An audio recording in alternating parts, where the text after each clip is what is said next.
Fitness दुनिया का सबसे मुश्किल काम है क्योंकि जो गलत होता है वो हमें नेचुरल लगता है। मैं हूँ हार्दिक बख्शी, हेल्थ कोच। आज हम बात करेंगे dos and don't in fitness journey.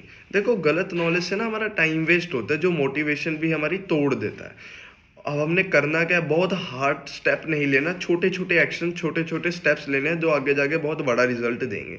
Progress अपना सिर्फ वेट स्केल पे मत चेक करो, आपकी एनर्जी, आपकी स्ट्रेंथ, स्टेमिना, नींद इंप्रूव हो रही है, कॉन्फिडेंस बढ़ रहा है, ये बहुत अच्छे रिजल्ट्स हैं। मील को अपने स्किप मत करो, बार बार मंचिंग मत करो। अपना रिजल्ट किसी से कंपेयर मत करो, खुद के कल से अपने आज को कंपेयर करो। 10 से 6 की नींद जरूर लो, अपने स्ट्रेस को कंट्रोल करो, एक माहौल बदलो। फिटनेस पनिशमेंट नहीं है, एक बॉडी को सॉरी है कि जो जो गलतियां करी है।